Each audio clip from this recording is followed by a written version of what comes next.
Today the Holy Spirit asked me to tell you what is an apostolic anointing. இன்றைக்கு பரிசுத்த ஆவியானவர் உங்களிடத்தில் சொல்லி இருக்கிறார், அப்போஸ்தல அபிஷேகம் என்றால் என்ன?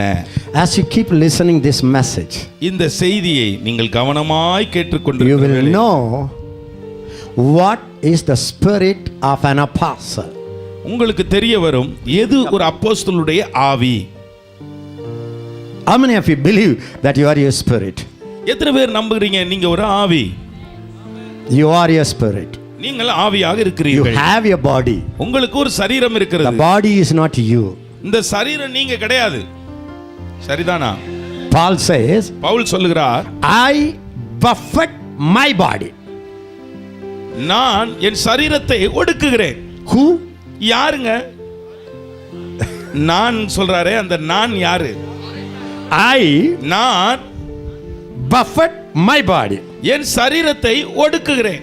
I நான் bring my body into my submission. நான் என்னுடைய சரீரத்தை எனக்கு கீழே கொண்டு வருகிறேன், ஒடுக்குகிறேன். Who is I?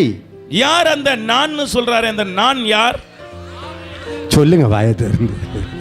Everybody say, I am a spirit. எல்லாரும் சொல்லுங்க, நான் ஒரு ஆவி. Yes or no? ஆமாவா இல்லையா? You can see நீங்க பார்க்க முடியும். in the spirit. ஆவியிலே You can hear நீங்கள் கேட்க முடியும். in the spirit. உங்கள் ஆவியிலே You can smell நீங்கள் நுகர முடியும். in the spirit. உங்கள் ஆவியிலே Everybody say, I can.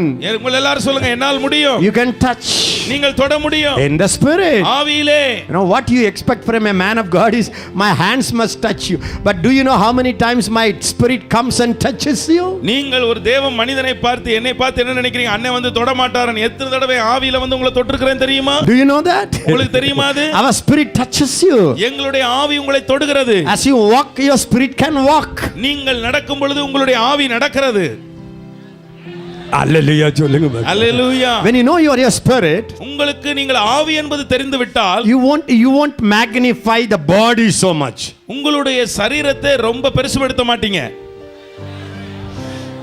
As the body has 5 senses, இந்த சரீரத்துக்கு ஐம்புலன் உணர்ச்சி உண்டு. the spirit also has 5 senses. அதுபோல ஆவிக்கும் 5 உணர்ச்சிகள் உண்டு. Every believer is a spirit. எல்லா விசுவாசிகளும் ஆவியே. ஒரு ஹalleluya சொல்லுங்க. ஒரு அல்லேலூயா சொல்ல மாட்டீங்களா? What is death? மரணம் என்றால் என்ன? The body dies. சரீரம் மரிக்கிறது. Paul says, I want to leave this tent. Pavul அப்போஸ்தலர் சொல்றார், நான் இந்த கூடாரத்தை விட்டு பிரிய விரும்புகிறேன். கூடாரம். Everybody said tent. இது ஒரு கூடாரம். Black tent, கருப்பு கூடாரம், white tent, வெள்ளை கூடாரம், brown tent, பிரவுன் கூடாரம், tall tent, உயர்ந்த short கூடாரம், tent, குட்ட கூடாரம், mortar's tent, பெரிய கூடாரம், shorter tent. நல்ல மெலிந்த கூடாரம். So everything we talk about is about the tent. எல்லாமே கூடாரம் கூடாரம் கூடாரம். How many of you believe that you can speak in the spirit? நீங்கள் ஆவியிலே பேச முடியும் என்று எத்தனை பேர் How many of you நம்புகிறீர்கள்? believe that your spirit can sing? உங்களுடைய ஆவி பாடும் என்று எத்தனை பேர் நம்புகிறீர்கள்? சொல்லுங்க வாயை திறந்து. சொல்லுங்க வாயை திறந்து. Do you know you can give by the spirit? நீங்கள் ஆவியினாலே கொடுக்க முடியும் தெரியுமா? You can give by the mind. நீங்க உங்க மூளையில யோசித்து கணக்கு பண்ணியும் கணக்கு பிள்ளையா கொடுக்கலாம். If you have 1000 rupees, உங்களுக்கு ஒரு 1000 ரூபாய் இருக்குது. your mind will say, உங்க மனசு சொல்லும், tomorrow you need this much. நாளைக்கு உனக்கு இவ்வளவு ரூபாய் Day தேவை. after tomorrow you need this நாளை much. கழிச்சு இவ்வளவு தேவை. Bus you need this much. பஸ்ஸுக்கு இவ்வளவு தேவை. After gone home you need this much. வீட்டுக்கு போன உடனே இவ்வளவு தேவை. But the spirit will say, give everything. ஆனா ஆவி சொல்லும், நீ எல்லாத்தையும் கொடுத்துரு. Giving by spirit. நீங்க ஆவியினாலும் கொடுக்கலாம். So this is the foundation. Everybody must know it. இதுதான் அழைப்புக்கு உரிய அஸ்திவாரம், எல்லாரும் தெரிஞ்சிருக்க So வேண்டும். listen to me another thing. இன்னொரு காரியத்தையும் கேளுங்கள். Everything that comes from heaven is a spirit. பரலோகத்திலிருந்து வருகிற எல்லாமே ஆவி உருவத்தில் வருகிறது. Whatever God gives, கர்த்தர் எதை கொடுத்தாலும் He gives you in the currency of the spirit. அவர் ஆவியின் நோட்டிலே கொடுக்கிறார், ரூபாய் நோட்ல. When I go to Germany, நான் ஜெர்மனிக்கு போகும்போது they won't give me Indian rupee. அவர்கள் இந்திய பணத்தை கொடுக்க They மாட்டார்கள். will give them in their currency. அவர்கள் நாட்டு பணத்தை நமக்கு கொடுப்பார்கள் செலவழிக்க. I have to change it into my currency. அதை இங்க வரும் பொழுது என்னுடைய பணமாக நான் மாற்ற வேண்டும். Yes or no? ஆமாவா So இல்லையா? whatever God gives, ஆகவே எதெல்லாம் கர்த்தர் கொடுக்கிறாரோ it gives in the form of a spirit. அவர் ஒரு ஆவியின் உருவத்தில் கொடுக்கிறார். Love is a spirit. அன்பும் ஆவிதான். Holiness is a spirit. பரிசுத்தமும் ஆவிதான். Self control is a spirit. இச்சை சுய அடக்கமும் ஆவிதான். Word of knowledge is a spirit. Word of wisdom is a spirit. Prophecy is a spirit. அறிவை உணர்த்தும் வசனம் ஆவி, ஞானத்தை போதிக்கும் வசனம் ஆவி, சுகமளித்தலும் ஆவிதான். Did you understand that? இதை நீங்கள் புரிந்து கொண்டீர்களா? How about the ministries? ஊழியங்களை குறித்து என்ன? How about the ministries? ஊழியங்களை குறித்து என்ன? Prophet. தீர்க்கதரிசி. It's a spirit of a prophet. அது தீர்க்கதரிசியின் ஆவி. Everybody says spirit of a prophet. எல்லாரும் சொல்லுங்க தீர்க்கதரிசியின் ஆவி. Is under the submission of the prophet. ஒரு தீர்க்கதரிசியின் ஆவி தீர்க்கதரிசிக்கு கட்டுப்பட்டு இருக்கிறது. Everybody say prophecy. எல்லாரும் சொல்லுங்க தீர்க்கதரிசனம். Is a spirit. அது ஒரு ஆவி. Prophet. தீர்க்கதரிசி. Is a spirit. அவரும் ஆவி. A prophet. ஒரு தீர்க்கதரிசி. Has the prophetic spirit. அவர் தீர்க்கதரிசன ஆவியாய் இருக்கிறார். Hallelujah. Hallelujah. So you must see that all the time. எல்லா நேரமும் இத பார்க்கணும். When the Holy Spirit comes and make you a prophet, நீ பரிசுத்த ஆவியானவர் வந்து உங்களை ஒரு தீர்க்கதரிசியாய் மாற்றும்போது you are a prophetic spirit. நீங்கள் ஒரு தீர்க்கதரிசன ஆவியாய் இருக்கிறீர்கள். Like that apostle. அப்படித்தான் அப்போஸ்தலரும். Luke chapter 9. லூக்கா 9ஆம் அதிகாரம். Luke chapter 9. லூக்கா 9ஆம் அதிகாரம். Verse 55. 55ஆம் வசனம். Listen. They were apostles. அங்க அப்போஸ்தலர்கள் இருந்தார்கள். You know the story. உங்களுக்கு கதை தெரியுமே. Jesus wanted to go to Jerusalem. இயேசு கிறிஸ்து ஜெருசலேமுக்கு போக விரும்பினார். On the way to Jerusalem, எருசலேமுக்கு போகும்போதே he sent two of his disciples to prepare Samaria. அங்கே சமாரியாவிலே ஆயத்தம் பண்ண 2 சீடர்களை முன்பாக அனுப்பினார். The Samaritan says, "Don't come here, sir." அங்கே சமாரியர்கள் சொன்னாங்க எங்க ஊருக்குள்ள வரக்கூடாது ஐயா. So the disciples were very angry. உடனே சீடர்களுக்கு கோபம் வந்துருச்சு. They came to Jesus. இயேசுவிடத்தில் வந்தார்கள். You know who are the disciples? யார் தெரியுமா சீடர்கள்? Prayerful James, நல்ல ஜெபத்தில் நிறைந்த யாக்கோபு, apostle of love John. அன்பின் அப்போஸ்தலராகிய யோவான். These two people came. யோவானும் யாக்கோபும் வந்தார்கள். Jesus, இயேசுவே, the Bible says. வேதம் சொல்லுகிறது. Many times when people want to do something, they will say Bible says. எதையாவது ஜனங்கள் சொல்ல விரும்பினால் செய்ய விரும்பினால் சொல்லுவாங்க வேதம் சொல்கிறது. ஒரு அல்லேலூயா சொல்ல மாட்டாங்க. அல்லேலூயா சொல்ல மாட்டீங்களா? அவங்க சொன்னாங்க Elijah, எலியா got the fire, Jesus. அவர் அக்கினியை இறக்கினது போல Get the fire. இப்பொழுது அக்கினியை இறக்கும். Destroy the Samaritans. இந்த சமாரியர்களை சாம்பலாக்கும். அப்போஸ்தலர் 8ல சமாரியா மேல வேற ஒரு நெருப்பை போடுறதுக்கு ஆண்டவர் ஒரு திட்டம் வச்சிட்டு இருந்தாரு.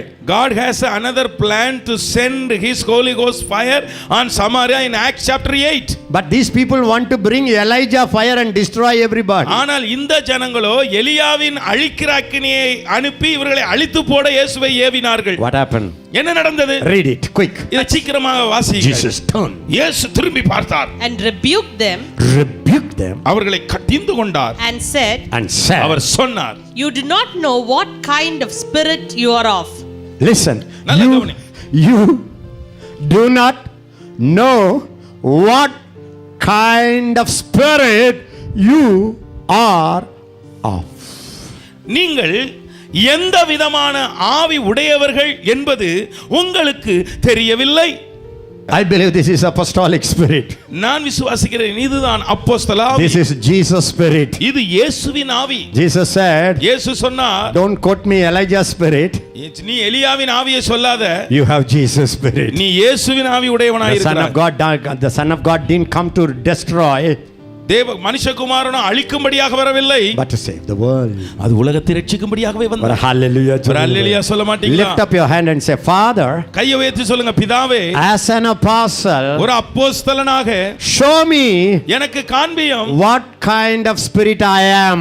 நான் எப்படிப்பட்ட ஆவி உடையவன் என்பதை எனக்கு காண்பியும். Everybody say, show me. எனக்கு காண்பித்தருளும். What is the spirit of an apostle? ஒரு அப்போஸ்தலனுடைய ஆவி என்ன என்பதை எனக்கு காண்பித்தருளும். If you know what is the spirit of an apostle, your apostolic anointing will begin to increase, multiply million times. நீங்கள் மாத்திரம் ஒரு அப்போஸ்தலனுடைய ஆவி எப்படிப்பட்டது என்பதை அறிவீர்கள் என்றால் உங்களுடைய அப்போஸ்தல ஊழியம் பல கோடி பெருகிவிடும். Listen this message carefully. இந்த செய்தியை மிக கவனமாய் கவனியுங்கள். At the end of my message, இந்த செய்தியின் முடிவிலே you will see the Holy Spirit stirring your spirits. உங்களுடைய ஆவியை பரிசுத்த ஆவியானவர் கலக்குகிறதை பார்ப்பீர்கள். ஒரு அல்லேலூயா ஒரு அல்லேலூயா say hallelujah. If you are an apostle, நீங்கள் ஒரு அப்போஸ்தலராய் இருப்பீர்கள் you என்றால் have the spirit of an apostle. உங்களுக்கு ஒரு அப்போஸ்தலனுடைய ஆவி இருக்கிறது. Whether you believe it or not, நீங்கள் விசுவாசிக்கிறீங்களோ இல்லையோ, you have the spirit of an apostle. நீங்கள் ஒரு அப்போஸ்தல ஆவியை உடையவராய் இருக்கிறீர்கள். If you are a prophet, நீங்கள் ஒரு தீர்க்கதரிசி தீர்க்கதரிசி, you have the spirit of a prophet. நீங்கள் ஒரு தீர்க்கதரிசியா இருந்தால் தீர்க்கதரிசியின் ஆவி உங்களுக்கு இருக்கிறது. Sometimes you may not behave according to the spirit, நீங்கள் சில நேரங்களிலே அந்த ஆவியின்படி நடக்காமல் இருக்கலாம். but your spirit is an apostolic spirit. ஆனா உங்க ஆவியே ஒரு அப்போஸ்தல ஆவி ஐயா. You need not become apostle, you have the spirit of an apostle. நீங்கள் அப்போஸ்தலராய் மாற வேண்டியதில்லை, ஏற்கனவே அப்போஸ்தல ஆவி உங்களுக்குள் இருக்கிறபடியால் நீங்கள் அப்போஸ்தலர். First you must know who you are. முதல்ல நீங்க யாருன்னு தெரியணும். Once when you know what is the spirit that I have, your life will get changed. நீங்கள் ஒரு விசை நீங்கள் பெற்றிருக்கிற ஆவி என்ன என்பதை கண்டு கொண்டால் உங்க வாழ்க்கையே மாறிடும், ஊழியம் மாறிடும். ஒரு அல்லேலூயா சொல்லுவோமா? How many of you believe that what you believe எத்தனை பேர் about yourself changes your behavior? எத்தனை பேர் விசுவாசிக்கிறீர்கள் உங்களை குறித்து நீங்கள் என்ன எண்ணுகிறீர்களோ நம்புகிறீர்களோ அது உங்களுடைய நடக்கையை மாற்றும், நடவடிக்கைகளை மாற்றும். Everybody listen to me. எல்லாரும் கவனியுங்கள். Don't say Ezekiel is teaching for apostles. நீங்க நினைக்காதீங்க எசேக்கியா அவருடைய போதனை எல்லாம் அப்போஸ்தலரை குறிச்சுன்னு. In all of your spirit there is an element of apostolic spirit. உங்கள் எல்லாருடைய ஆவிக்குள்ளே அப்போஸ்தலத்துவத்தினுடைய அங்கம் இருக்கிறது. But for an apostle, ஆனால் ஒரு அப்போஸ்தலருக்கு he has that full potential of that apostolic spirit. ஆனால் ஒரு அப்போஸ்தலருக்கு ஒரு பகுதி மாத்திரமல்ல, அவர் அங்கம் முழுவதுமே அந்த அப்போஸ்தலத்துவ ஆவியால் நிறைந்திருக்கும். All of us are going to see what is the spirit of an apostle. நாம் எல்லாருமே பார்க்க போகிறோம் ஒரு அப்போஸ்தலனுடைய ஆவி என்ன என்பதை. எல்லாரும் கையை வச்சு சொல்லுங்க, thank you Lord. All of you raise your hand and tell, நன்றி ஆண்டவரே. Thank you Lord. நன்றி ஆண்டவரே. You will show me நீர் காண்பிக்க போகிறீர் what kind of spirit is an apostolic spirit. ஒரு அப்போஸ்தலத்துவ ஆவி எப்படிப்பட்ட ஆவி என்பதை எனக்கு காண்பிக்க போகிறீர். Sisters, listen to me. சகோதரிகளே கொஞ்சம் கவனியுங்கள். You also may have that spirit of an apostle. நீங்களும் கூட அந்த அப்போஸ்தல ஆவியை பெற்றவராக இருக்கலாம். You may not do the leadership of an apostle. ஒரு அப்போஸ்தலத்துவத்தை தலைமைத்துவத்தை நீங்கள் செய்ய முடியாமல் இருக்கலாம். If you know what is an apostolic spirit, ஒரு அப்போஸ்தல ஆவி என்ன என்பதை நீங்கள் அறிந்து கொண்டால், even if you are not called as an apostle, நீங்கள் ஒரு அப்போஸ்தலராய் அழைக்கப்படாவிட்டாலும் you will recognize an apostle. நீர் ஒரு அப்போஸ்தலரை அங்கீகரிப்பீர்கள். You will pray for an apostle. அந்த அப்போஸ்தலருக்காக You ஜெபிப்பீர்கள். will invite the apostle. அந்த அப்போஸ்தலரை அழைப்பீர்கள். Hallelujah சொல்லுங்க ஒரு பாருங்க. அல்லேலூயா Hallelujah. சொல்லுங்களேன். So listen to me. சொல்றத கவனியுங்க. I want to go very quick. சீக்கிரமாக போக விரும்புகிறேன். First thing, முதலாவது காரியம், you must know what is the spirit of an apostle. ஒரு அப்போஸ்தலனுடைய ஆவி என்ன என்பதை அறிய வேண்டும். Next, you இரண்டாவதாக have to adjust yourself to get aligned with that spirit. நீங்கள் அந்த ஆவியோடு இணைந்து கொள்வதற்கு உங்களை நீங்கள் சரிப்படுத்திக் கொள்ள வேண்டும். கொஞ்சம் adjust பண்ணிக்கணும். நீங்க கொஞ்சம் சரிப்படுத்திக் கொள்ளணும். Yes or no? ஆமாவா இல்லையா? As you take an x-ray, நீங்கள் ஒரு எக்ஸ்ரே எடுக்கும்போது the doctor say there is some infection in the lungs. அந்த நுரையீரலிலே உங்களுக்கு ஏதோ ஒரு கிருமி இருக்கிறது. You try to erase it, you try to heal it. அதை கண்டுபிடிச்ச உடனே அதை நீங்க சரி செய்ய பார்ப்பீர்கள். But you must know முதல்ல அது என்ன கோளாறுன்னு கண்டுபிடிக்கணும். what is the right lung, good lung. ஒரு நல்ல நுரையீரல் எப்படி இருக்கும்? What is my problem in my lung? இப்பொழுது என்னுடைய நுரையீரலிலே என்ன பிரச்சனை What இருக்குது? should I do? இப்பொழுது நான் என்ன செய்வது? Hallelujah. Hallelujah. So in this conference, இந்த கருத்தரங்கிலே today, இன்றைக்கு the apostles are அப்போஸ்தலர்கள் going to get aligned with their spirit. அவர்கள் தங்களுடைய ஆவியோடு அப்போஸ்தல ஆவியை இணைத்துக் கொள்கிறார்கள். Once when you get aligned with your apostolic spirit, உங்களுடைய அப்போஸ்தல அந்த ஆவியோடு உங்களை இணைத்துக் கொள்ளும்போது a new beginning starts. புதிய ஒரு அத்தியாயம் தொடங்கும். ஒரு புது அத்தியாயம் இன்னைக்கு தொடங்குது. இன்றைக்கே ஒரு புதிய தொடக்கம் இருக்கிறது. Number 1, முதலாவது, the spirit of an apostle ஒரு அப்போஸ்தலத்துவ ஆவி is அது ability and power of God. அது தேவனுடைய தேவத்துவமும் அவருடைய சத்துவமும். Spirit of ability of God. தேவனுடைய திறனை வெளிப்படுத்துகிற சக்தி. Listen to me carefully. எல்லாம் ரொம்ப நல்லா கவனிங்க. The spirit of an apostle ஒரு அப்போஸ்தலனுடைய ஆவி has a tremendous power of heaven. பரலோகத்தினுடைய சர்வ சக்தியை உடையதாய் இருக்கிறது. If you see this, you will begin to say, oh, I am a spirit of power. நீங்கள் அதை பெறும் பொழுது நீங்கள் சொல்லுவீர்கள், ஓ நான் ஒரு வல்லமையின் ஆவி. ஒரு ஹல்லேலூயா சொல்லுங்க. ஒரு அல்லேலூயா சொல்லுங்களேன். Number 2, இரண்டாவது, apostolic spirit is a spirit of authority. ஒரு அப்போஸ்தலத்துவ ஆவி என்பது ஒரு அதிகாரத்தின் ஆவி. An apostle has more authority than anyone under heaven. வானத்தின் கீழே இருக்கிற யாரையும் விட ஒரு அப்போஸ்தல அபிஷேகத்திற்கு அதிகாரம் அதிகம் இருக்கிறது. There is no authority to challenge the authority of an apostle. ஒரு அப்போஸ்தலனுடைய அதிகாரத்தை சவால் கொடுக்கக்கூடிய ஒரு அதிகாரம் வானத்தின் கீழே எங்குமே இல்லை. If you know that your spirit is an authoritative spirit, you will not walk like a beggar anymore. நீங்கள் உங்களுடைய ஆவி அதிகாரமுடைய ஆவி என்பதை கண்டுகொண்டால் ஒருபோதும் நீங்கள் ஒரு பிச்சைக்காரனை போல நடக்க மாட்டீர்கள். Your very spirit is an authoritative spirit. உங்களுடைய ஆவியே அதிகாரமுடைய ஆவி. Your very spirit is a divinely energized power of God. உங்களுடைய ஆவியே தெய்வத்துவ சக்தி பெற்றதாய் இருக்கிறது. Your spirit is a miracle spirit. உங்களுடைய ஆவி இருக்கிறதே அப்போஸ்தல ஆவி, அதுவே அற்புதங்களை செய்கிற ஆவி. If you know that you have the spirit of mighty miracles and wonders, every time you will experience miracles in your ministry. நீங்கள் மாத்திரம் உங்களுக்குள் இருக்கிற ஆவி அற்புத அடையாளங்களை செய்கிற ஆவி என அறிந்து கொண்டால் ஒவ்வொரு தடவையும் நீங்கள் அற்புத அடையாளங்களை செய்ய முடியும். God, Jesus turned to them. இயேசு கிறிஸ்து கர்த்தராய் இயேசு திரும்பினார், rebuked them. அவர்களை கடிந்து கொண்டார். Don't you know what kind of spirit you are? நீங்கள் எப்படிப்பட்ட ஆவி என்பது உங்களுக்கு தெரியாதா என்று கேட்டார். Tonight, இன்று இரவு the Holy Spirit will open your eyes பரிசுத்த ஆவியானவர் உங்கள் கண்களை திறப்பார். to see your spirit nature. உங்களுடைய ஆவியின் சுபாவத்தை நீங்கள் காணும்படியாய் செய்வார். You will know the character, the trait of your own spirit. உங்களுடைய ஆவியினுடைய சுபாவத்தை நீங்கள் கண்டுகொள்வீர்கள். All believers are one with God. எல்லா விசுவாசிகளும் தேவனோடு ஒன்றாய்த்தான் இருக்கிறார்கள். According to 1 Corinthians 6:17, 1 கொரிந்தியர் 6:17 படியாக, he that is joined to the Lord is a one spirit. கர்த்தரோடு இசைந்திருக்கிறவன் ஒரே ஆவியாக இருக்கிறான். So a believer and God are one.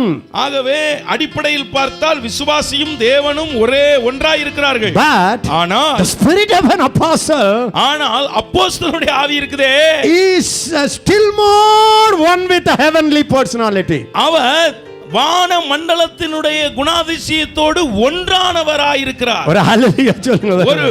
ஒரு வானவர் போல காணப்படுகிறார். I don't say you try it. நீங்கள் அதுக்கு முயற்சி வானவராக இருக்க முயற்சி பண்ணுங்கள் சொல்லல. I say you see it. நீங்கள் அதை பாருங்கள். அப்போஸ்தலத்துவ ஆவியே வானவ ஆவி, அதை பாருங்கள். Are you listening? நீங்கள் நான் சொல்றதை If you கவனிக்கிறீங்களா? are an apostle, நீங்கள் ஒரு அப்போஸ்தலராய் your very இருக்கிறீர்கள். spirit உங்களுடைய ஆவியே is hunger for God's glory. தேவனுடைய மகிமைக்கு பசிதாகமுடைய ஆவி. Your very spirit உங்களுடைய ஆவியே seeks the fellowship of God more than anything else. வேற எதையும் விட ஆண்டவருடைய ஐக்கியம் தான் எனக்கு மேலே அப்படி நினைப்பீங்க. As a fish is in the water, எப்படி தண்ணீரிலே மீன் இருக்கிறதோ, not because fish tries to be in the water, எப்படியாவது தண்ணிக்குள்ள வாழ முயற்சி பண்ணுவங்கிறதுக்காக இல்ல. the fish nature, அந்த மீனினுடைய இயல்பே, the spirit of a fish ஒரு மீனினுடைய ஆவி feels homely in the water. அது தண்ணியில இருக்கும்போது தான் வீட்ல இருக்கிறது மாதிரி உணரும். If you are an apostle, நீங்கள் உண்மையிலேயே ஒரு அப்போஸ்தலராக your very இருந்தால் spirit உங்களுடைய ஆவியே feels at home in the presence of God. தேவ பிரசன்னத்தில் இருக்கிறது தான் மேலான வீடுன்னு நினைக்கும். Hallelujah. ஒரு அல்லேலூயா விளங்குதா உங்களுக்கு? விளங்குதா உங்களுக்கு? If you walk in the spirit of an apostle, I tell you, you will be so one with Jesus. நீங்கள் மாத்திரம் அப்போஸ்தலத்துவ ஆவியிலே நடப்பீர்கள், இயேசுவோடு ஒன்றாயிருப்பதற்கு இயங்குவீர்கள். Hallelujah. ஒரு அல்லேலூயா. How many I said? எத்தனை நான் சொல்லி இருக்கிறேன்? 3. Okay, number 4. நான்காவது, The spirit of an apostle ஒரு அப்போஸ்தலனுடைய ஆவி is the spirit of adventure. அது வீர தீரங்களை செய்கிற ஆவி. It's a spirit of adventure. அது வீர தீர சாகசங்கள் செய்கிற ஆவி. It's a spirit of adventure and pioneering. அது சாகசங்கள் செய்து முன்னே போகிற ஆவி, முன்னோடியான ஆவி. Hallelujah. ஒரு அல்லேலூயா. If you are an apostle, நீங்கள் ஒரு அப்போஸ்தலராய் இருப்பீர்கள் என்றால் your nature உங்களுடைய சுபாவமே is always adventurous. எப்ப பார்த்தாலும் ஒரு வீர தீரமா சாகசம் செய்யலாமா? There is such a force in you. உங்களுக்குள்ள ஒரு உந்துதல் இருக்கும். You cannot keep quiet. நீங்க சும்மாவே இருக்க முடியாது. That spirit will not let you still stay. அந்த ஆவி உங்களை சும்மா இருக்க விடாது. It's a very strong impulse from heaven. அது பரலோகத்திலிருந்து உங்களை பிடித்து தள்ளி கொண்டே இருக்கும். சாதனை செய்யின்னு. Hallelujah. Hallelujah. It's a spirit of an achievement. அது ஒன்றை சாதிக்க வேண்டும் என துடிக்கும். It's a spirit of completion. அது எதையும் முடிக்க வேண்டும் என It's a spirit நினைக்கும். of accomplishments. அது ஒன்றை செய்து முடிக்கணும், பாதியில விடாது. That spirit will not be satisfied with any half work. எதுவும் அறகுறையில செய்து முடிக்கிறதுக்கு ஒரு நாள் இந்த ஆவி விடவே விடாது. That apostolic spirit wants to finish whatever it begins. இந்த அப்போஸ்தல ஆவி எதை தொடங்கினதோ அதை முடிக்கிறது வரை அது ஆவியை விடாதபடிக்கு தொடர்ந்து கொண்டே இருக்கும். Hallelujah. Hallelujah. Don't you know what kind of spirit you are of? இப்பொழுது நீங்கள் எப்படிப்பட்ட ஆவி உடையவர்கள் என்பது உங்களுக்கு தெரிகிறதா? Don't you know what sort of spirit you are? நீங்கள் எப்படிப்பட்ட ஆவி என்பது உங்களுக்கு தெரியாதா? If the Holy Spirit open your eyes, பரிசுத்த ஆவியானவர் மாத்திரம் உங்களுடைய கண்களை திறந்தார், a tremendous apostolic spirit is going to be released all over the nation. தேசம் முழுவதும் மிகப்பெரிய அப்போஸ்தலத்துவ ஆவி கட்டவிழ்க்கப்படும். Hallelujah. Hallelujah. The spirit of an apostle ஒரு அப்போஸ்தலனுடைய ஆவி is the spirit of association and submission. அது எப்பொழுதும் ஐக்கியமாகவும் தாழ்மையாகவும் பணிந்தும் இருக்கிறார். Listen to me. ஐக்கியம், பணிவு. The spirit of an apostle hates independency.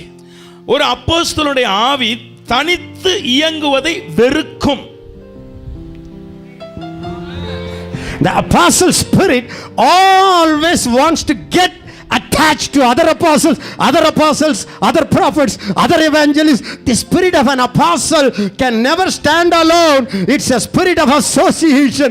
It's a spirit of accessibility. ஒரு அப்போஸ்தலனுடைய ஆவி, அப்போஸ்தல ஆவி என்ன செய்யும் என்றால், அந்த அப்போஸ்தலன் இன்னொரு அப்போஸ்தலனோடையோ அல்லது இன்னொரு தீர்க்கதரிசியோடையோ அல்லது உள்ளொரு சுவிசேஷனுடைய போய் இணைந்து கொள்ள துடிக்கும், அவர்களோடு இசைந்து போகும், ஒருபோதும் தனித்திருக்காது. Another trait of a spirit of an apostle, ஒரு அப்போஸ்தலனுடைய ஆவியினுடைய இன்னொரு குணாதிசயம், it's a spirit of audacity. அது ஒரு தைரியத்தின் ஆவி. It's a spirit of faith.